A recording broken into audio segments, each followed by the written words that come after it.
Olá pessoal, vamos finalizar então a nossa aula de espumantes. Vamos falar um pouco agora sobre o método Charmat, o método Asti e as suas diferenças em relação ao método Champenoise. E obviamente falar a melhor parte, né, que não é só da elaboração que a gente quer falar, mas degustar um bom espumante. Então, como a gente degusta é o objetivo da nossa aula também de hoje.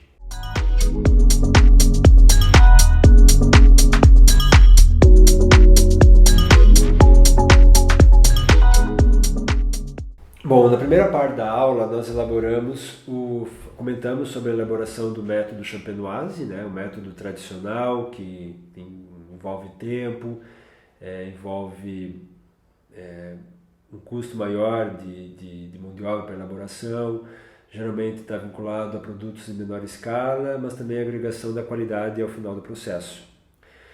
Agora nós vamos falar de um segundo método de elaboração, que é o método Charmat. O que caracteriza o método Charmat? Ele foi criado pelo enólogo italiano, mas foi patenteado pelo enólogo Charmat, o sobrenome Charmat, o enólogo francês, que essa segunda fermentação é o método mais econômico, o método Champenoise, e porque ele consegue produzir em escala, porque a segunda fermentação é realizada num tanque de aço inox, onde que ele suporta uma pressão interna e ele é engarrafado sob pressão. Então eu consigo fazer grandes volumes de vinhos em curto espaço de tempo. Tá? Então basicamente ele também vai ter o vinho base, né? A única diferença o vinho em relação ao método Champenoise, que o método Charmat nós teremos a mesma elaboração do cuvée, a característica do vinho base com mais o menor teor alcoólico, mais acidez. A etapa inicial é a mesma. O que vai diferenciar é que a fermentação, ao invés de ser na garrafa, vai ser no tanque de inox. E ao invés de passar por um processo de degorge, né, como é que a gente vai tirar a levedura? Geralmente é passado por uma filtração. Então, depois que ocorre a fermentação do método Charmat, nós passamos esse vinho por uma filtração para justamente tirar as leveduras, né? São filtros especiais, são filtros que necessitam de suporte de pressão, né? Porque a pressão interna é alta. E depois o envase, geralmente envase isobarométrico, né? Envase com pressão, para poder dar o rolhamento, engaiolamento, embalagem final e consumo. Então o método Charmat, ele tem essa característica de ser um método que em 4 meses eu consigo elaborar o espumante, porque basta eu ter terminado a segunda fermentação, que eu consigo já filtrar, adicionar o licor de expedição e envasar. O espumante fica pronto rapidamente, com características diferentes em relação ao método Champenoise. Aqui nós temos o exemplo de um tanque de método usado para a elaboração do Charmat. Vejo que é um tanque com estilo e formato diferente, a gente chama de um tanque autoclave. É um tanque que suporta uma pressão interna de até 6 atmosferas, justamente para permitir essa segunda fermentação aí dentro. Se eu fizesse uma segunda fermentação em tanques de inox tradicionais, o tanque de inox iria, né, se desestruturar, porque a pressão interna é muito alta e ele acabaria estourando. Então, por isso que precisa de tanques de inox específicos e também, obviamente, valor de investimento mais alto no método Charmat. Hoje se usa muito o que a gente chama de Charmat curto e Charmat longo. Existem algumas vinícolas que trabalham. O Charmat curto é justamente terminou a fermentação, fez a filtração, acabou e envasou, né? O Charmat longo, ele tenta, de certa maneira, imitar um pouco o método Champenoise. Quando a gente pós-fermentação, nós deixamos as leveduras no tanque, para justamente permitir uma certa autólise. Então acaba ganhando um pouco da estrutura terciária dos aromas provenientes da levedura devido à autólise delas. Então algumas vinícolas utilizam charmats longos, né, charmats de alguns meses, então faz a fermentação e deixa no tanque ali por um período de tempo justamente para que a levedura consiga sofrer autólise e liberar compostos terciários, melhorando um pouco a qualidade do produto final. E um terceiro método que é importante ressaltar é o método Asti, o método Moscatel, que é a fermentação não ocorre uma segunda fermentação do vinho, mas é da primeira fermentação que é incorporado gás carbônico ao produto. Ele também é realizado em tanques de autoclave. A diferença é que na primeira fermentação do vinho, o vinho, durante o processo de fermentação, é fechado o tanque. Esse fechamento faz com que o gás carbônico fique incorporado ao produto, não tem adição de licor de tiragem, porque ele utiliza do açúcar primário da uva. Geralmente são vinhos com baixo teor alcoólico, porque a fermentação é interrompida, né, no processo, então sobra açúcar residual, e geralmente são vinhos com 7 a 10% de álcool, justamente porque você não tem uma incorporação de açúcar pela segunda fermentação. Então é um método muito utilizado, para a elaboração dos moscatéis no Brasil. Então, um método oriundo da Itália, onde a incorporação do gás carbônico é feita na primeira fermentação. Qual é o melhor método, né? Eu diria que essa pergunta ela caberia: qual é o melhor método pensando do ponto de vista econômico, para a vinícola, ou do ponto de vista de qualidade do produto? Então, do ponto de vista econômico, o melhor método é aquele que mais se adequa às suas condições financeiras como produtor, como enólogo, como viticultor, né? Como vinicultor. Então, obviamente, o custo de implantação, o custo de elaboração do método Charmat é muito mais alto, porque você carece de tanques de autoclave, que são mais caros, carece de envasadoras isobarométricas, que são mais caras, carece de uma estrutura de envase que necessita um investimento maior. Obviamente, você consegue produzir em escala, então tem essa questão. Em contrapartida, o espumante para o método champenoise, você tem um custo maior de mão de obra, porque você necessita o trabalho da remoagem, tem a questão do tempo, então o tempo que essas garrafas vão ficar na adega, tudo isso é um custo para a empresa manter, então é muito relativo à situação. Tudo vai depender da escala de produção e ao método e ao estilo de produto que você quer fazer. E a questão da tecnologia, né? Então uma vinícola pequena geralmente é muito mais fácil para ela e muito mais acessível a elaboração pelo método tradicional, que vai exigir garrafas, o aluguel de uma máquina para poder fazer o congelamento dos bicos e depois as estruturas de madeira com os pupitres e a adega que já tem na própria vinícola. Então é muito mais tranquilo elaborar em pequenas produções. Então a tecnologia envolvida, né? Obviamente você pode, como eu comentei antes, o método champenoise, você comprar giropallets, você tem uma tecnologia de ponta também elaborando pelo método tradicional. Mas o que vai movimentar mesmo é a questão do volume de produção. Então você precisa ter um certo volume de produção, de escoamento de vendas, para realmente valer a pena elaborar espumantes pelo método Charmat. E a segunda, pensando na questão do melhor método, do ponto de vista de qualidade. Eu particularmente vejo que tanto um quanto o outro método posso produzir bons e grandes espumantes, com características diferentes. Eu não vejo, escuto falar o método Charmat, o espumantezinho para o método Charmat. Não, eu tomei grandes Charmats, ótimos Charmats, elaborados, né, espumantes elaborados por um método não tradicional. O que vai diferenciar ele é que se você tem um bom vinho base, um bom cuidado, você vai ter que o espumante para o método Charmat, geralmente eles são mais frutados, eles são mais leves, de preço mais acessível, então isso é importante também, né? Você está no teu dia a dia, espumantes produtos que você consegue acessar eles a preços mais em conta, então isso tem que ser levado em consideração. O método champenoise, de modo geral, as garrafas são em torno de 60 para mais, R$60. Já método Charmat você pode encontrar espumantes bons a 25, 28, R$30, espumantes brasileiros. Então eu não vejo isso como uma questão. E a própria característica, às vezes o espumante método champenoise para o consumidor, às vezes de modo geral, são espumantes que perdem aquela refrescância e aromas frutados e jovens do método Charmat, porque ele ficou muito tempo em autólise, ele ganhou outros aromas, outras características que muitas vezes não é o que você está buscando. Então vai depender muito do momento.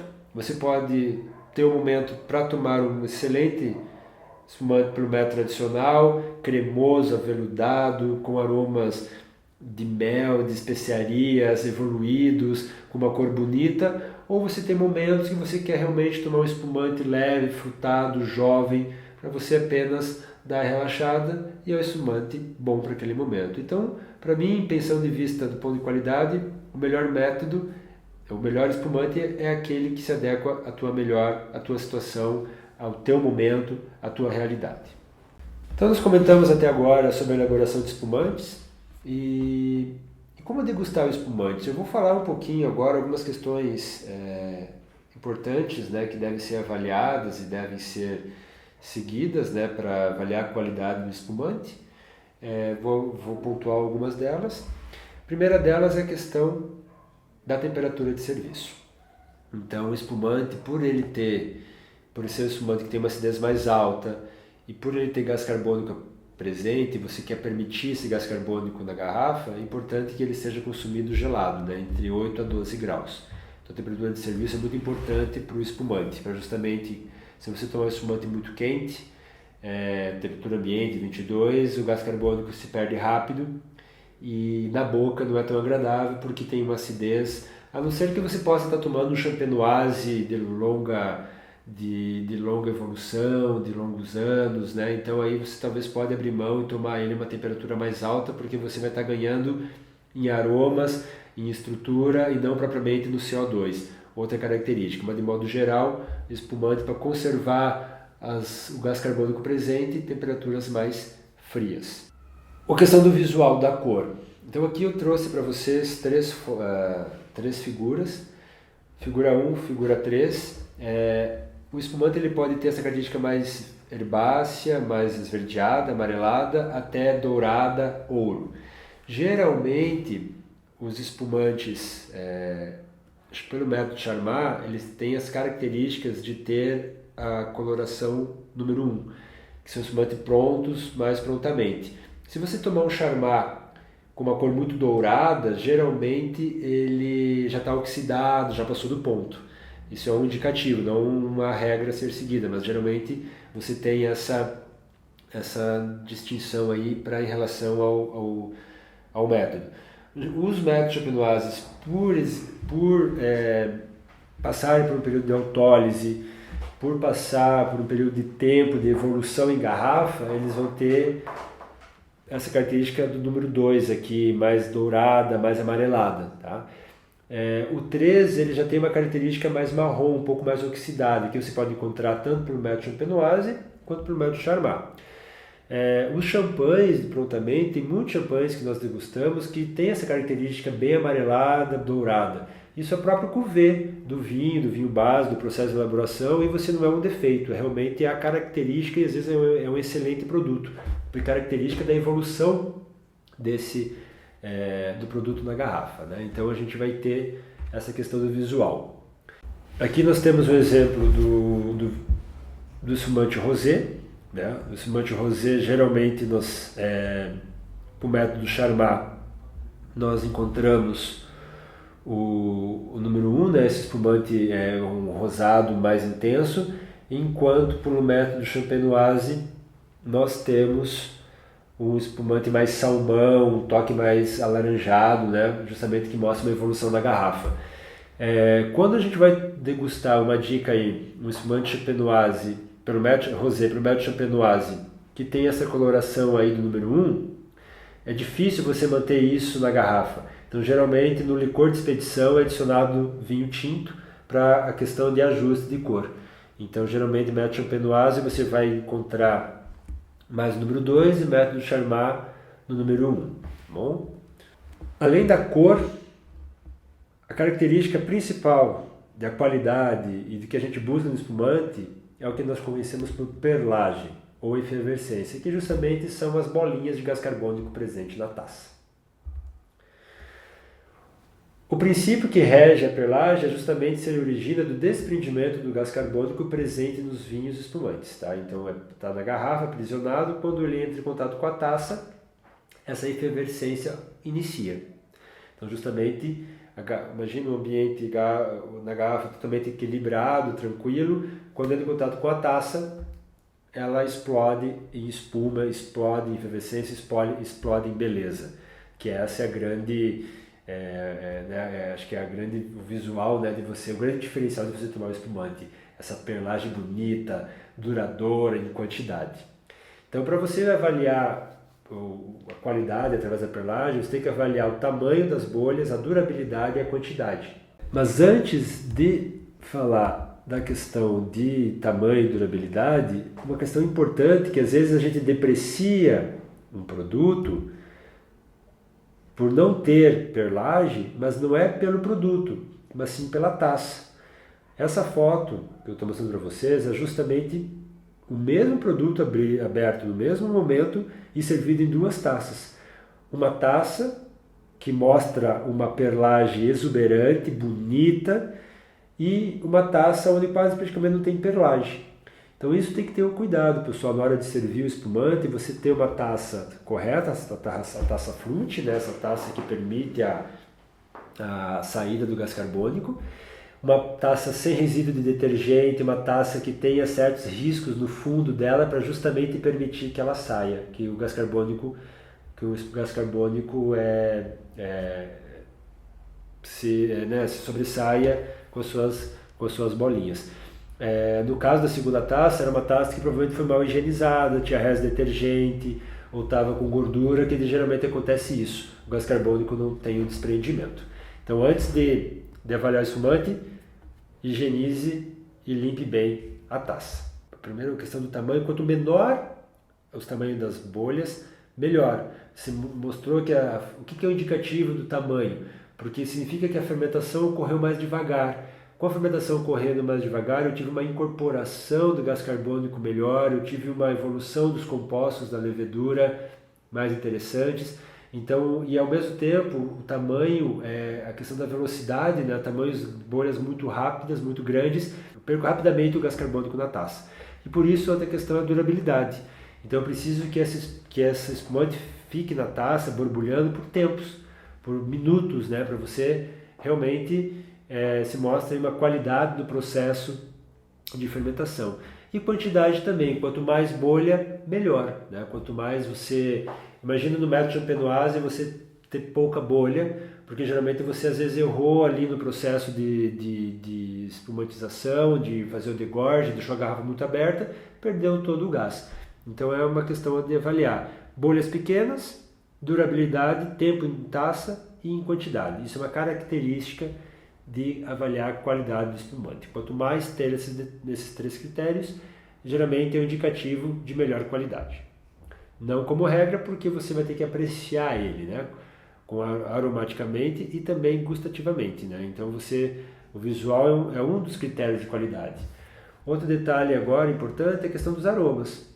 Então os aromas, principalmente nos espumantes de castas aromáticas, como os moscatos, a malvasia, eles vão oferecer um ataque inicial intenso, que é característico dessa casta. Então você tomar o espumante moscatel, você tem que buscar o moscato ali presente, né? Você tem que ter essa explosão, porque você está buscando um moscato, né? Uma malvasia também, você tem que ter essa característica.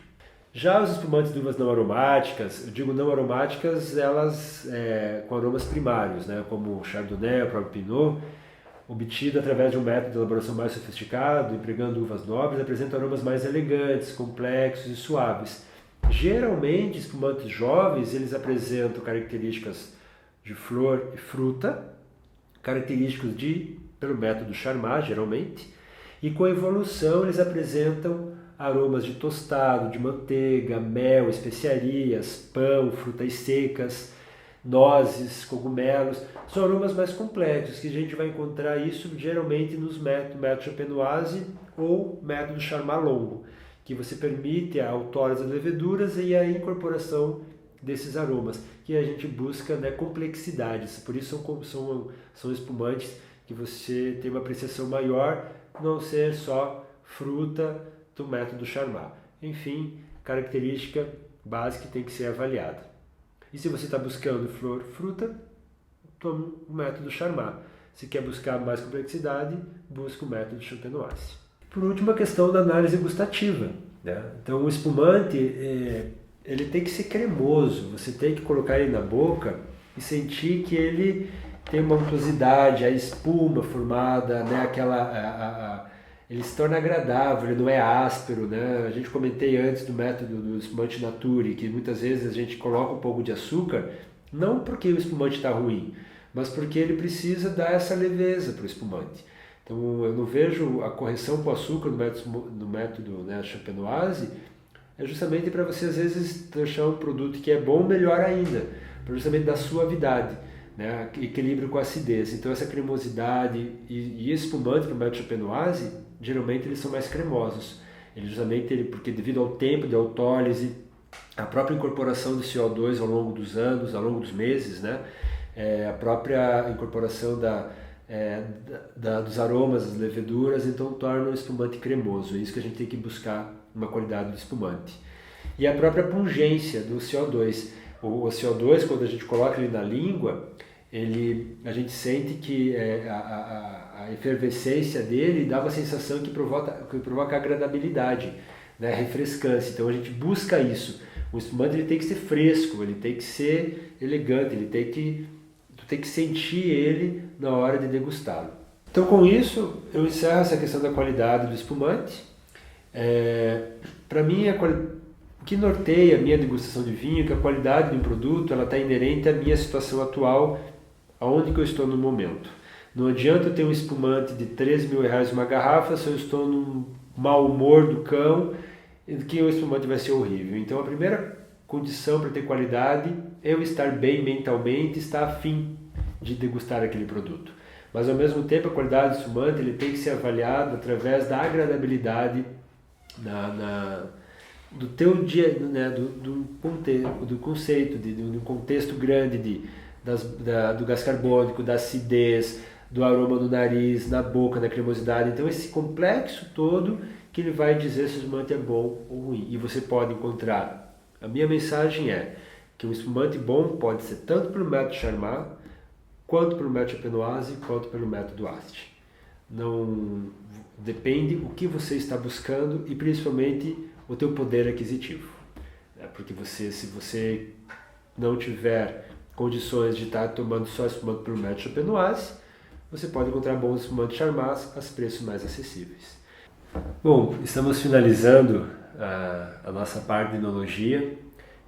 Espero que vocês tenham gostado das aulas que nós preparamos para vocês. Como sempre comento, para eu falar de enologia, falar da elaboração dos vinhos, é um trabalho do dia a dia, é um trabalho da minha vida hoje como profissional. Tem muitas coisas que eu aprendo, todos os dias, cada safra é uma, cada momento é único. Quando a gente fala, seja de uma uva, de um vinho específico, de um espumante, todos eles, nós estamos aqui para evoluir, para crescer. Então, obviamente, se vocês tiverem dúvidas, se vocês tiverem questionamentos, entre em contato conosco. Estou à disposição para esclarecer. Eu hoje estou locado na Vinícola Legado, em Campo Largo, então estamos de portas abertas para vocês irem nos visitar. Nós temos experiências com colheita, com processos enológicos. Estamos aqui do lado de Curitiba, então não é só nessas 2 aulas que eu quero manter contato com vocês. Então, se vocês tiverem dúvidas, lembre do e-mail que eu repassei, né, contato@altagama.net.br, e fora isso, estou à disposição sempre que possível. Obrigado e até as próximas aulas, se tudo der certo.